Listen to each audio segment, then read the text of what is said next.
Hello বন্ধুরা, আমি আসিফ হাসান। তোমাদেরকে লাস্ট ক্লাসে আমি যে টপিকের উপরে তোমাদেরকে ২টা অ্যাসাইনমেন্ট দিছিলাম, ৫, ৬ সহ আরও ৪টা এরকম ছক তৈরি করতে। আশা করি তোমরা সবাই ছকটা তৈরি করেছো বা আমার কমেন্ট বক্সে জানাবা। আজকে আমরা সেশন 2 নিয়ে কথা বলবো এবং সেশন 2 এ আমরা কি কি পাবো? সমস্যা পেলাম। সেশন 1 এ আমরা তো সমস্যা পাইছি, এখন সেশন 2 এ কি করবো? সমস্যা খুঁজবো। এবার খুঁজবো সমাধান কোথায় আছে। কি লিখছে? আমরা গত সেশনে বুঝতে পেরেছি যে আমাদের প্রতিদিনের সমস্যা ধরন অনুযায়ী আমাদের বিভিন্ন রকম তথ্যের প্রয়োজন হয়, তাই না? যে প্রতিদিন যেরকম আমরা সমস্যা ফেস করি, সেই সমস্যাটা সমাধান করতে গেলে কি আমরা দেখি প্রতিদিন কি একই রকম সমস্যার জন্য কি একই তথ্য লাগে? না। কোনোদিন মোজা খুঁজে পাচ্ছি না, তাহলে সেদিন মোজার বিষয়ে তথ্য লাগবে। কোনোদিন জুতা খুঁজে পাচ্ছি না, কোনোদিন বই খুঁজে পাচ্ছি না, তাহলে এক একটা কি প্রয়োজন অনুযায়ী তথ্যগুলো কি ভিন্ন ভিন্ন হবে। এটা এখানে বলছে। আমাদের উদ্দেশ্য হচ্ছে আমরা একটি সমস্যার সমাধান করে সেই সমাধানটি দিয়ে আমাদের আশেপাশে মানুষকে সচেতন করব। এটা কেন বলছে? আমাদের উদ্দেশ্য কি? যেমন আমরা আজকে বুঝতে পারলাম যে আমি যদি সঠিক জায়গায় মোজাটা রাখতাম বা আমি যদি নিজেই আমার কাপড়গুলো গুছাইতে পারতাম, তাহলে সকালে উঠে আমার মাকে কষ্ট দিতে হতো না যে, "মা, আমার জুতা কই? বা আমার স্যান্ডেল কই? বা আমার মোজা কই? বা আমার বইগুলা কই?" তাই না? এতে কি তুমি যেহেতু সমস্যাটা ফেস করছো, তাহলে অন্যকেও তুমি যে বলতে পারবে, "শোন, তোরা নিজের কাপড়গুলা নিজে গুছায় রাখবি। তাইলে দেখবি আর সময় খুব সুবিধা হচ্ছে।" এইটাই হচ্ছে সমস্যার সমাধান। আজকে সেশনে আমরা বোঝার চেষ্টা করব এই সমাধানগুলো কোথায় আছে। অর্থাৎ যে তথ্যগুলো আমরা চাই সেগুলো এখন কোথায়? সেগুলোর উৎস কি? আচ্ছা, তথ্যের উৎসকে ২ ভাগে ভাগ করা যায়। একটা কি মানবীয় উৎস, আরেকটা কি জড় উৎস। মানবীয় উৎস কাকে বলে জানো? এই যে কোনো মানুষ সক্রিয়ভাবে বা কোনো মানুষ উপস্থিত থেকে তোমাকে যদি কোনো তথ্য দেওয়া হয় যে বাইরের থেকে তোমার বন্ধু এসে বলল যে, "জানিস আজকে ওখানে মারামারি লাগছে।" এটা হচ্ছে কি মানবীয় উৎস। তুমি জানতে পারলা বাইরে মারামারি হচ্ছে, তাহলে আজকে বাইরে যাওয়া যাবে না। তাহলে এটা কি হয়ে গেল? মানবীয় উৎস। আর জড় উৎস কথায় কাকে বলে? জড় উৎস হচ্ছে ধরো যে তুমি ফেসবুকের মধ্যে জানতে পারলা যে তোমার এলাকায় একটা মারামারি হচ্ছে বা একটা খুন হইছে বা একটা মার্ডার হইছে বা সামথিং লাইক দ্যাট। তাহলে এটি কার মাধ্যমে জানতে পারলাম? মোবাইল। মোবাইলের কি জীবন আছে? জীবন নাই। যার জীবন নাই সেটা হচ্ছে কি জড়। ঠিক আছে? আর মানুষ যার জীবন আছে এবং সে যদি সক্রিয়ভাবে সেখানে উপস্থিত থাকে, তাহলে সেটা হবে কি? তাহলে সেটা হবে মানবীয় উৎস। যে আমার কথাটা যে তোমরা শুনতে পাচ্ছ, এটা হচ্ছে কি মানবীয় উৎস। আর যার মাধ্যমে শুনতেছো, কার মাধ্যমে? ইউটিউবের মাধ্যমে বা ফেসবুক পেজে। তাহলে কি জানতেছো? সেটা হচ্ছে কি জড় উৎস। ঠিক আছে? তারপরে কি লিখছে? মনে করো তোমার বাসায় একজন এসে জানিয়ে গেলেন কেন টিকা দেওয়া প্রয়োজন।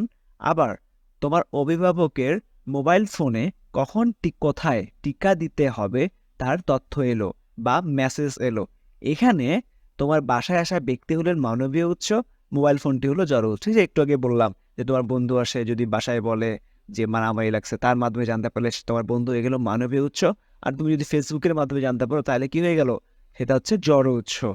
আচ্ছা, মানবীয় উৎস হলো যখন একজন মানুষ সক্রিয়ভাবে তোমাকে তথ্য দিচ্ছে। মানবীয় উৎস কি? যখন কোনো মানুষ তোমার বাসায় এসে তোমাকে তথ্য দিচ্ছে, তাহলে সেটা কি? মানবীয় উৎস। আবার জড় উৎস হলো যখন তোমাকে সক্রিয়ভাবে পর্যবেক্ষণ করে তথ্য নিতে হয়। এখানে কি কোনো মানুষের কথা বলছে? বলে নাই। তোমাকে পর্যবেক্ষণ করতে হবে। তুমি যদি ইউটিউবে এসে সার্চ না করতা যে ক্লাস 6 এর হচ্ছে ডিজিটাল প্রযুক্তির সাবজেক্ট নিয়ে জানতে চাও, তাহলে কি তুমি জানতে পারতা? কখনোই কিন্তু জানতে পারতা না। তো এটাই হচ্ছে মানবীয় উৎস এবং জড় উৎসের মধ্যে পার্থক্য। তারপরে কি লিখছে? আমরা কি জানি জরিপ করতে বা সংবাদ প্রস্তুত করতে ভিন্নভাবে তথ্যকে বিশ্লেষণ করা হয়? এক্ষেত্রে তথ্যের উৎসকে অন্য ২ ভাগে দেখা যায়। সেগুলো হলো ১ প্রাথমিক উৎস বা মূল উৎস, ২ মাধ্যমিক উৎস বা পরোক্ষ উৎস। তথ্যের মানবীয় উৎস এবং জড় উৎস এই নামগুলো দিয়েই আমরা অনুমান করতে পারছি কোনগুলো মানবীয় উৎস আর কোনগুলো জড় উৎস। মানবীয় উৎসগুলো বিভিন্ন রকম হতে পারে। নিচের ছকের মানবীয় উৎসগুলো দেখে নেই আর ভেবে দেখি এই ধরনের উৎস থেকে আমরা কখনো তথ্য নিয়েছিলাম কিনা। দেখি ঘরে 1.1 কি বলছে। বিশেষজ্ঞ। বিশেষজ্ঞ কারা বন্ধু? আচ্ছা, ধরো তোমার জ্বর হইলো, তোমার আব্বু কিন্তু বলবে একজন শিশু বিশেষজ্ঞ ডাক্তারের কাছে নিয়ে যাই, তাই না? কারণ কি? কারণ সে এই বিষয়টার উপরে পড়াশোনা করছে। অভিজ্ঞ ব্যক্তি। অভিজ্ঞ ব্যক্তি কাকে বলে? যে যে সমস্যাটা তুমি ফেস করতো সেই সমস্যাটা সে আগেই ফেস করছে এবং সে তোমাকে তাহলে কি সেই সমস্যার সম্পর্কে সমাধান সে কিভাবে করছে এটা তোমাকে বলতে পারবে। প্রত্যক্ষদর্শী। তুমি যে সমস্যাটা এখন ফেস করতেছো এই সমস্যাটা সে কি নিজের চোখে দেখছে বা নিজে উপস্থিত থেকে দেখছে, তাকে বলা হয় প্রত্যক্ষদর্শী। ভুক্তভোগী, তুমি যে সমস্যাটা ফেস করতেছো বা করতে পারো সেটার ভুক্তভোগী সে, মানে কি সে ওই সমস্যাটা দ্বারা অলরেডি ক্ষতিগ্রস্ত হয়ে গেছে, তাই সে ভুক্তভোগী। আচ্ছা, এখন দেখি বইয়ে কি বলছে। যে বিষয়ে তথ্য প্রয়োজন সে বিষয়ে যার যথেষ্ট জ্ঞান রয়েছে, যেমন ডাক্তার, যেমন যদি স্বাস্থ্য বিষয় নিয়ে তথ্যের প্রয়োজন হয় তাহলে নির্দিষ্ট বিষয়ের চিকিৎসক, তাহলে তোমার জ্বর হয়েছে তাহলে সেই বিষয়ের চিকিৎসক, তুমি কি শিশু তাহলে তোমার শিশু বিশেষজ্ঞ দেখানোর দরকার। কৃষি বিষয়ে তথ্যের প্রয়োজন হলে উপজেলা কৃষি বিশেষজ্ঞ। তোমার যদি কৃষি বিষয়ে মানে তুমি কোনো গাছ গাছছো বা কোনো ফল গাছছো বা ধান গাছছো, সেটার কোনো সমস্যা হলে তুমি সেখানে কৃষি বিশেষজ্ঞর কাছে পরামর্শ নিতে পারবা। এই যে পরামর্শ নেওয়াটা কিন্তু একটা তথ্য, সেই হিসাবে তুমি যার কাছ থেকে পরামর্শ নিলা, কৃষি বিশেষজ্ঞ হচ্ছে কি তথ্যের উৎস, ঠিক আছে। এবং এটা কি মানবীয় উৎস, কারণ কি না জান আছে প্রাণ আছে, তাই না, তাই কি মানবীয় উৎস। আচ্ছা, অভিজ্ঞ ব্যক্তি, যে বিষয়ে তথ্যের প্রয়োজন সে বিষয়ে যার অভিজ্ঞতা রয়েছে, যেমন কৃষি বিষয় হলে কৃষক, কোনো নির্দিষ্ট রোগের উপর হলে সেই রোগে আক্রান্ত রোগী, তাহলে তোমার বাসায় কেউ করোনা আক্রান্ত হয়েছে বা জ্বরে আক্রান্ত হয়েছে, তুমিও হলা, তুমি কি ভয় পাচ্ছ আল্লাহ কি হবে না হবে। তোমার বাসায় যদি ধরনের রোগী থাকে সে বলবে এটা কোনো ব্যাপারই না, তুই খুব তাড়াতাড়ি সুস্থ হয়ে যাবি, তাই এতে কি হলো, তোমার মনোবলটা শক্ত হইলো, আবার তুমি জানতে পারলা যে এটা কোনো রোগী না, তাই না। ঠিক সেটাই বলছে যে অভিজ্ঞ ব্যক্তি যে এটা অলরেডি ফেস করে আসে বা অলরেডি কি এই ঘটনা তার সাথে ঘটে গেছে। প্রত্যক্ষদর্শী, কোনো ঘটনা যে নিজে দেখেছে, যে একটু আগে বললাম যেমন মুক্তিযুদ্ধ নিয়ে কোনো তথ্য প্রয়োজন হলে উৎস হতে পারে একজন মুক্তিযোদ্ধা। তুমি ধরো যে জানতে পারলা, তোমাকে তোমার স্যার বললো এই কালকে তোমরা সবাই মুক্তিযুদ্ধের উপরে একটা ছোট করে অ্যাসাইনমেন্ট করে নিয়ে আসবা, তাই তোমার কাছে কার কাছে যাইতে হবে, মুক্তিযোদ্ধার কাছে, অথবা মুক্তিযুদ্ধের সময় যারা বেঁচে ছিল তাদের কাছে, ঠিক আছে। ভুক্তভোগী, যে বিষয়ের তথ্য প্রয়োজন সে বিষয়টির কারণে সরাসরি ক্ষতিগ্রস্ত হয়েছে এমন কেউ, যেমন বিষয়টি যদি হয় বাল্যবিবাহ তাহলে উৎস হবে বাল্যবিবাহের শিকার হয়েছে এমন কেউ বা তার অভিভাবক। ধরো যে তোমার এলাকায় কেউ বললো যে আমার বাল্যবিবাহ দিতে যাচ্ছে, এটা কি ঠিক না বেঠিক, তখন তুমি তাকে কিন্তু সাজেস্ট করতে পারবা যে তুমি বাল্যবিবাহ করার আগে বা আপনার মেয়েকে বাল্যবিবাহ করার আগে অমুক লোকটার কাছে যাও, অমুক লোকটা বাল্যবিবাহের শিকার হয়েছে এবং সে ক্ষতিগ্রস্ত হয়েছে আর ভুক্তভোগী, ওনার কাছে তুমি বা আপনি সঠিক তথ্যটি পাবেন। আশা করি তোমরা এই চারটি সম্পর্কে বুঝে গেছো। আচ্ছা, নিচে কি লিখছে, সবাই মিলে ঘরটি পূরণ করি, চলো ঘরটা পূরণ করি। ঘর 1.2। জুয়েল তার বাবার সাহায্য নিয়ে ইন্টারনেট ব্যবহার করে খুঁজল তার এলাকায় শেখ রাসেল ডিজিটাল ল্যাব আছে কিনা, যেখানে সে কম্পিউটার শিখতে পারে। এখন ইন্টারনেট বা যে ওয়েবসাইট থেকে জুয়েল তথ্যটি নিল তা হয়ে গেল তার প্রয়োজনীয় তথ্যের উৎস। এটি কি ধরনের উৎস, এটা হচ্ছে কি জড় উৎস, এটা দেওয়া আছে, কিন্তু কিভাবে জড় উৎস তা দেখি।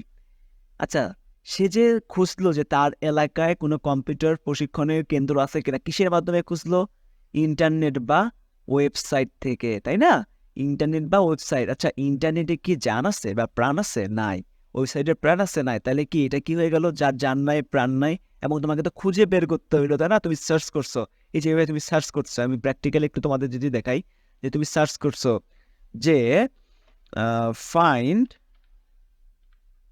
এ কম্পিউটার ট্রেনিং সেন্টার নেয়ার মি, মানে আমার কাছে কি কি কম্পিউটার সেন্টার রয়েছে, রাইট, এখন সার্চ করছো, সার্চ করার পরে যে দেখুন অনেক ধরনের সোর্স চলে আসছে, এই যে লোকেশন যাচ্ছে, এখানে কি computer solution and technique centre home, এটা আমার আশেপাশে আছে, কোথায় আছে সেটাও এখানে গেলে আমি বুঝতে পারবো, তাই না। এই যে বাঁধন কম্পিউটার লিমিটেড কোথায় আছে, এটা আমার বাসায় আশেপাশেই আছে হয়তো বা, ঠিক আছে। এই দেখো এইরকম করে তথ্য যে আমার বাসা যেমন ডোমারের আশেপাশে কিন্তু এটা আছে বাঁধন computer and training centre Domar, আমার বাসা কিন্তু ডোমারে, এইখানেই দেখা যাচ্ছে, ঠিক আছে, যে খুব কাছে। এখানে আমি যদি ম্যাপটা খুলি তাহলে দেখো এই যে বাঁধন কম্পিউটার ট্রেনিং সেন্টার দেখাচ্ছে, ঠিক আছে, এখান থেকে আমি কি করতে পারবো, ট্রেনিং নিতে পারবো। তাহলে কি হলো, এটা আমার এগুলো জড় উৎস, কারণ কি আমাকে নিজে সার্চ করে তারপরে এটাকে পেতে হয়েছে, তাই না, এই জন্য। আচ্ছা, তারপরে 1.2 এ কি বলছে, মৃদু তার মাকে জিজ্ঞাসা করলো, মা বাজারে কি আম পাওয়া যায়, মা উত্তর দিলেন, মা কিছু একটা উত্তর দিচ্ছে, ধরো যে হ্যাঁ পাওয়া যায় বা না পাওয়া যায় না।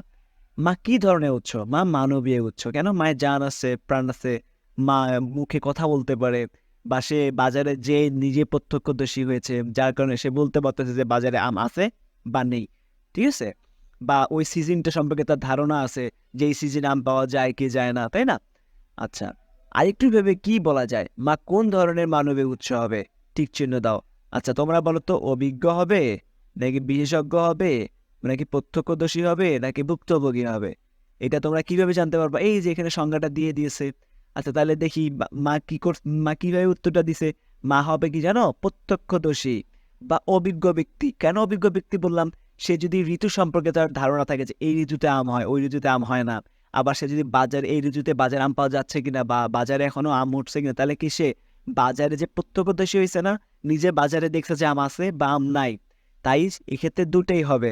এক, যদি সে বাজারে যে না থাকে তাহলে সে অভিজ্ঞ। কেন অভিজ্ঞ? যে এই সিজনে আম পাওয়া যায় না। আবার এই সিজন যদি ঠিক থাকে, সে যদি বাজারে যে দেখে যে আম নাই, তাহলে সে কি হবে? প্রত্যক্ষদর্শী। তাই আমরা এখানে প্রত্যক্ষদর্শীটাই ধরে নিছি। হ্যাঁ, মিতু।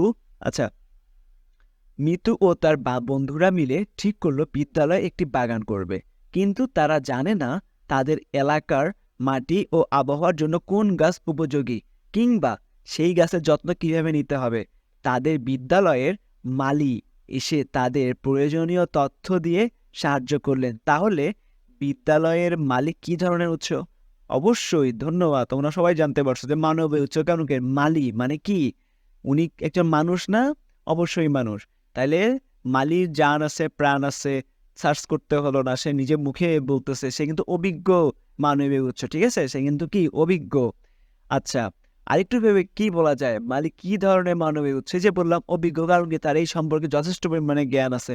এবার তোমার বাসার HW এটা থাকবে, এটা তোমার কি থাকবে? বাসার HW কি থাকবে? বাসার HW। তোমাদের বইয়ে যদি 5 নম্বর পৃষ্ঠা যাও, ডিজিটাল প্রযুক্তি 5 নম্বর পৃষ্ঠায় গেলে তোমরা দেখতে পারবা। আচ্ছা, আমি একবার পড়ে শোনাই কি লিখছে। তুমি বিদ্যালয়ে যাওয়ার পথে করোনা ভাইরাস বিষয়ক একটি পোস্টার দেখতে পেলে। করোনা ভাইরাস সম্পর্কে তোমার কিছু প্রশ্ন ছিল। পোস্টার পড়ে তুমি সেই প্রশ্নগুলোর উত্তর পেলে। পোস্টার কি ধরনের উৎস? অবশ্যই জড় উৎস। কেন কি বন্ধুরা পোস্টার সম্পর্কে জানতে বলছে? পোস্টার কি জান প্রাণ আছে? না, সে কি কাগজের না? এই জন্য সেটা কি হবে? জড় উৎস হবে। আশা করি তোমরা বুঝতে পারছো। এবার কি লিখছে? ইন্টারনেটে তথ্য অনুসন্ধানের ক্ষেত্রে যে বিষয়গুলো মাথায় রাখতে পারি আমরা। ইন্টারনেটে যেমন আমি এখানে লিখলাম না যে ট্রেনিং সেন্টার, এটা কিন্তু একটা কিওয়ার্ড। এটা কি একটা কিওয়ার্ড, ট্রেনিং সেন্টার।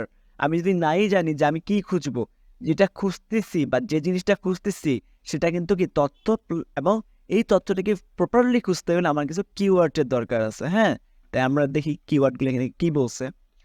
তোমরা যদি ইন্টারনেট ব্যবহারের সুযোগ থাকে এবং ব্যবহারের জন্য পরিবারের অনুমতি থাকে, তাহলে ইন্টারনেট ব্যবহার করে তথ্য অনুসন্ধানের চেষ্টা করতে পারো। তবে মনে রাখবা, যদি ইন্টারনেট না থাকে, তাহলে সেটি নিয়ে মন খারাপ করা কিছুই নেই। এটি ছাড়াও আমরা এই বিষয়টি খুব ভালো করে শিখতে পারবো। যারা এই ডিজিটাল প্রযুক্তিগুলো আবিষ্কার করেছেন তারা কিন্তু তোমাদের বয়সে এই প্রযুক্তিগুলো পাননি। তোমাদের মধ্যেই কেউ কেউ আগামী দিনের প্রযুক্তিগুলো আবিষ্কার করবে, যেগুলো আমরা এখন কল্পনাও করতে পারছি না। আচ্ছা, অনেকে আছে যে তোমার বন্ধুর বাসায় ইন্টারনেট ব্যবহার করার সুযোগ আছে। এখন তুমি চাচ্ছ যে তুমি ইন্টারনেট ব্যবহার করবে, কিন্তু তোমার আব্বা আম্মুর পারমিশন নেই। মন খারাপ করবে না। তোমার যখন বয়স হবে, যখন তোমার সময় হবে, তিনারা কি নিজের থেকেই তোমাকে কি করবে? তোমাকে হচ্ছে যে ইন্টারনেট ব্যবহার করার সুযোগ দিবে। এই যে আজকে যে তুমি মোবাইলটার সাহায্যে আমার এই ভিডিওটা দেখতেছো, বা যে ল্যাপটপটার সাহায্যে আমার এই ভিডিওটা দেখতেছো, এই মোবাইল বা ল্যাপটপ যে আবিষ্কার করছে সে কিন্তু তোমার বয়সে কিন্তু এরকম মোবাইল বা এরকম ইন্টারনেট বা হচ্ছে এরকম ল্যাপটপ চোখেও দেখেনি, এমনকি নামও জানতো না যে এত সুন্দর সুন্দর জিনিস আসবে ভবিষ্যতে। তবুও তারা আবিষ্কার করে ফেলছে না? ইনশাল্লাহ তোমরাও একদিন এমন কিছু আবিষ্কার করবা যেটা নিয়ে আমি গর্ব করব, তোমার স্যাররা গর্ব করবে, তোমার মা গর্ব করবে, তোমার বাবা গর্ব করবে। সবসময় কি করবা? সবসময় কখনই মন খারাপ করবা না। সবসময় চিন্তা করবা যে সময় যখন আসবে আমি আমার ইন্টারনেট, আমি আমার মোবাইল, আমি আমার ল্যাপটপ ইনশাল্লাহ একদিন না একদিন পেয়ে যাব। আচ্ছা, সার্চ ইঞ্জিনের মাধ্যমে আমরা সাধারণত ইন্টারনেটে তথ্য খুঁজে থাকি। এখন তোমাদের প্রশ্ন হতে পারে সার্চ ইঞ্জিন কি? এই যে সার্চ ইঞ্জিন হচ্ছে কি গুগল। সার্চ ইঞ্জিন কি? গুগল। এই যে তোমাদের দেখায় যে গুগল সার্চ ইঞ্জিন আছে, উইকিপিডিয়া আছে। তারপরে হচ্ছে তো উইকিপিডিয়ার মাধ্যমে কিন্তু আমরা জানতে পারবো কোনো স্থানের ডিটেলস সম্পর্কে উইকিপিডিয়া জানতে পারবো। গুগল আছে, ইয়াহু আছে, তারপরে বিং আছে, পিপিলিকা আছে। এগুলো এক একটা কি সার্চ ইঞ্জিন। যে গুগল কি, তোমাদেরকে কেউ যদি ভবিষ্যতে প্রশ্ন করে গুগল কি তোমরা বলতে পারবে না? গুগল হচ্ছে একটি কি সার্চ ইঞ্জিন। গুগল কি সার্চ ইঞ্জিন। এই যে দেখো আমি এখানে আমার মাউসের কার্সরটা নিয়ে যাওয়ার সাথে সাথে এখানে কি লেখা আসছে? সার্চ। কি লেখা আসে? সার্চ। আর এই সম্পূর্ণ যে তুমি ডিসপ্লেতে দেখা পাচ্ছ এটা কি সার্চ ইঞ্জিন। এটা কি সার্চ ইঞ্জিন, ঠিক আছে? আচ্ছা, কি লিখছে? সার্চ ইঞ্জিনের মাধ্যমে আমরা সাধারণত ইন্টারনেটে তথ্য খুঁজে থাকি। সার্চ ইঞ্জিন হলো এক ধরনের মাধ্যম যার সাহায্যে ইন্টারনেট থাকা সব তথ্য থেকে আমরা প্রয়োজনীয় তথ্যগুলো নিতে পারি। সবচেয়ে পরিচিত সার্চ ইঞ্জিন হলো কি? গুগল। কি সব থেকে চীনা পরিচিত সার্চ ইঞ্জিন হলো কি? গুগল। এছাড়াও আছে বিং, বাই, বিন্দু, ইয়াহু, ইন্ডেক্স, x.com। এগুলা এক একটা কি সার্চ ইঞ্জিন, ঠিক আছে? ওকে, এখানে আমরা পাঁচটা কি ঘর দেখতে পাচ্ছি। আচ্ছা দেখি, প্রথমে লিখছে কি কিওয়ার্ড। প্রথমে কি লিখছে? কিওয়ার্ড। একটু আগে তোমাকে বললাম না যে আমি এখানে ট্রেনিং সেন্টারটা যে লিখে সার্চ করলাম, find a computer training centre near me. আমি যদি কিওয়ার্ড সম্পর্কে না জানতাম যে যেখানে কম্পিউটার প্রশিক্ষণ দেওয়া হয় সেটাকে ইংরেজিতে কি বলে? যে কম্পিউটার ট্রেনিং সেন্টার। এটা কিন্তু একটা কিওয়ার্ড। এটা কি কিওয়ার্ড? নিয়ার মি মানে কি আমার কাছে, এটাও একটা কিওয়ার্ড। ফাইন্ড মানে খুঁজো, তাহলে কি খুঁজতেছি? Computer training centre. তাহলে এটা হচ্ছে কি আমার কিওয়ার্ড। কিওয়ার্ড মানে যার মাধ্যমে আমি তথ্যটাকে খুঁজে পাচ্ছি বা যার দ্বারা আমি তথ্যটাকে খুঁজে পাচ্ছি। ইন্টারনেট তার বিপুল তথ্য ভাণ্ডার থেকে কিওয়ার্ড ধরেই আমাদের জন্য তথ্য খুঁজে বের করে আনে। মনে করো আমি জানতে চাইলাম বাংলাদেশ সবচেয়ে ছোট নদীর নাম কি। এই পুরো এক বাক্যে কিওয়ার্ড হচ্ছে বাংলাদেশের ছোট নদী। আমি জানতে চাইলাম যে বাংলাদেশ সবথেকে ছোট নদী কি। এই পুরো বাক্যটার মধ্যে কিওয়ার্ড হচ্ছে বাংলাদেশের ছোট নদী। আমি যদি এখন এখানে লিখি এই সার্চ ইঞ্জিনে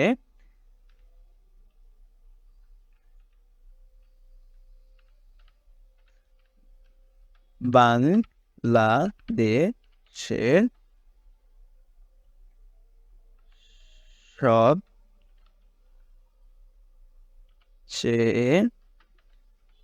ছোট নদী কোনটি? দেখো চলে আসছে না? বাংলাদেশের সবচেয়ে ছোট নদীর নাম গোপরা। আর পৃথিবীর সবথেকে ছোট নদীর নাম কি? রো। বাংলাদেশের সবথেকে ছোট নদীর নাম কি? গোপরা। তাহলে এখানে কিওয়ার্ড কি? বাংলাদেশের সবচেয়ে ছোট নদীর নামে কি? ছোট নদীর নাম। এটা হচ্ছে কি কিওয়ার্ড। এখানে এটাই বলছে যে কিওয়ার্ড হচ্ছে এই যে এই পুরো এক বাক্যে কিওয়ার্ড হচ্ছে বাংলাদেশের ছোট নদী। আমরা চাইলে পরীক্ষা করে দেখতে পারি এই পুরো লাইন লিখলে যে তথ্যগুলো আসে শুধু এই তিনটি শব্দ লিখলেও একই তথ্যগুলো আসবে। তাই তুমি যত সুনির্দিষ্ট কিওয়ার্ড দিয়ে ইন্টারনেটে সার্চ দিতে পারবে তত দ্রুত এবং কার্যকর তথ্য তুমি পাবে। এই যে আমরা সঙ্গে সঙ্গে দেখলাম, তাই না? আচ্ছা, এখানে যদি আমরা বাংলাদেশ ছোট নদী পেয়ে গেলাম, আমরা যদি কিওয়ার্ডটা জানা না থাকতো, আমি যত সুন্দর আমি যদি এখানে লিখি শুধু যে সবচেয়ে ছোট নদী, হ্যাঁ, বাংলাদেশ কোথাও দিলাম না, কিছু আসলো? কিছুই কিন্তু আসলো না। যখনই আমি এখানে বাংলাদেশ কথাটা দিয়ে দিলাম, বাংলাদেশ, তখনই দেখো সার্চ করার সাথে সাথে কিন্তু চলে আসলো, ঠিক আছে? বাংলাদেশের ছোট নদী কোনটি? গোবরা। তো এখানে এই কথাটাই বলছে যে তুমি যত নিখুঁতভাবে কিওয়ার্ড দিয়ে ইন্টারনেটে সার্চ করতে পারবা ততই দ্রুত তুমি কি ইন্টারনেট থেকে তোমার তথ্যটি খুঁজে নিতে পারবা। তাহলে এখানে ইন্টারনেট কি? তোমার তথ্যের উৎস। আর কিওয়ার্ডটা হচ্ছে কি? কিওয়ার্ডের মাধ্যমে তুমি তথ্যটা পেলা। সেই ক্ষেত্রে কিওয়ার্ডটা হচ্ছে তোমার কি? তথ্যের উৎস। আচ্ছা, এবার লিখে তারপর কি লিখছে? সার্চ দেওয়ার পর তুমি দেখতে পাবে অনেকগুলো ওয়েবসাইটের সাজেশন বা ফলাফল আসে। সেক্ষেত্রে অধিকাংশ সময় সবার আগে আসে উইকিপিডিয়া। উইকিপিডিয়ায় সব তথ্য কিন্তু নির্ভরযোগ্য নয়, তাই উইকিপিডিয়া থেকে কোনো তথ্য পাওয়ার পর অন্য আরও একটু ওয়েবসাইট দেখে নেবে সবাই একই রকম তথ্য দিচ্ছে কিনা। আচ্ছা, এখানে আমি কি দিচ্ছিলাম? বাংলাদেশের সবচেয়ে ছোট নদী কোনটি, তাই না? এই যে দেখো প্রথমে কি আসছে? wikipedia.com এর এগুলো চলে আসছে। এবং আরও ওরা বলছে কি উইকিপিডিয়া ছাড়াও আরও কিছু কিছু করা আছে, বিস্ময় আছে। সব জায়গায় কি বলছে? একই রকম উত্তর পাচ্ছি কিনা, চলো দেখে আসি সব জায়গায় একই রকম উত্তর পাচ্ছি কিনা। আচ্ছা দেখি এখানে কি বলতেছে। বাংলাদেশ সবচেয়ে ছোট নদী ও দীর্ঘ ও জাতীয় নদীর নাম কি? বিশ্বের সবচেয়ে ছোট নদী কোনটি? উত্তরে কি দেওয়া আছে দেখি।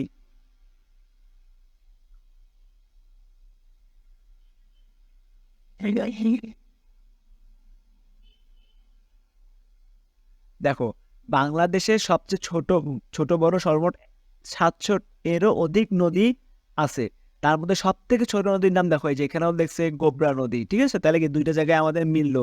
তারপর আরেকটা ওয়েবসাইটে দেখি দেখি বিস্ময় কি বলছে, গোবরা। তাহলে কি এই তথ্যটা কি সঠিক হইলো না, যে বাংলাদেশ সবচেয়ে ছোট নদীর নাম গোবরা? এটা কি আগে তোমরা জানতা না? এটাই এখানে বলছে যে উইকিপিডিয়াতে বিশ্বাস করলে হবে না, আরো দুই একটি সাইট কি ঘেটে আমাদের দেখতে হবে যে একই রকম তথ্য পাচ্ছে কিনা। তারপরে কি বলছে, তথ্যের পাশাপাশি অনেক সময় অনেক বিজ্ঞাপনের ওয়েবসাইটও চলে আসে, সেগুলোতে ক্লিক করলে পুরো তথ্য পাওয়া যাবে। এই যে ধরো যে এখানে আমি সার্চ, এখানে আমি এটা দিলাম, বিভিন্ন ধরনের বিজ্ঞাপন আসছে, সবচেয়ে যে এখানে একটা বিজ্ঞাপন আসছে, এখানে একটা ছবি আসছে, এরকম আরো এই যে বিভিন্ন ধরনের বিজ্ঞাপন, এগুলা কি এক একটা কি বিজ্ঞাপন, এগুলাতে গেলেও আমরা কি করব, এই যে নদীর ছবিটা দেখতে পারলাম, ঠিক আছে? এইটাই এখানে বোঝানো হয়েছে। কোনো ওয়েবসাইট থেকে তথ্য নেবে তা নির্ধারণ করাটাও জরুরি। বাংলাদেশের কোনো তথ্য হলে সরকারি ওয়েবসাইটে তথ্য বাতায়ন থেকে নেওয়া সবচেয়ে বেশি বুদ্ধিমানের কাজ হবে।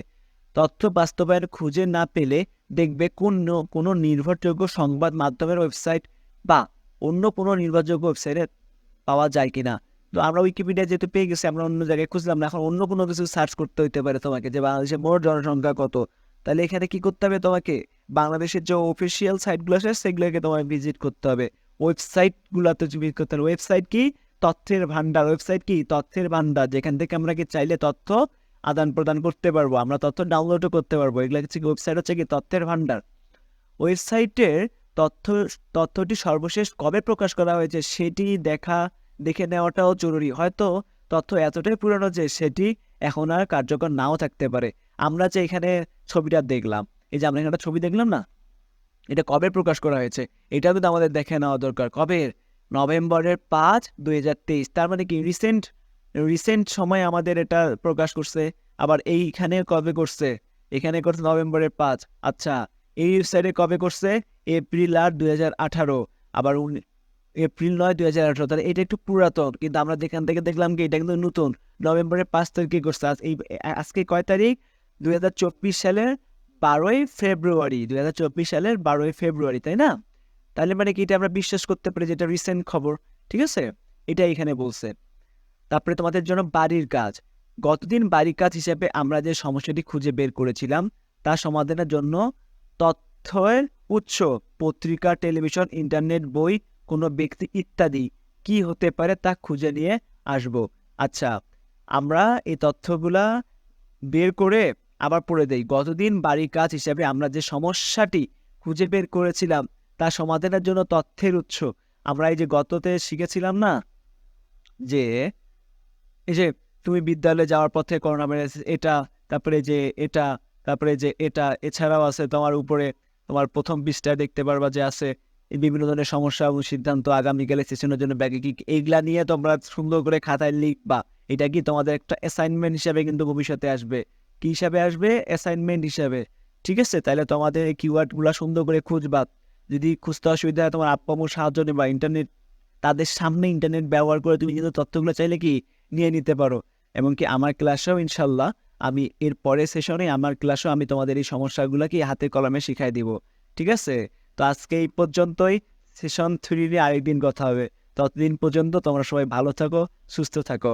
আর আমার এই চ্যানেলটিকে সাবস্ক্রাইব করে রাখবা, তাহলেই আমার প্রত্যেকটি ভিডিও তোমাদের সবার সামনে চলে যাবে। আজকে এই পর্যন্তই। Good bye.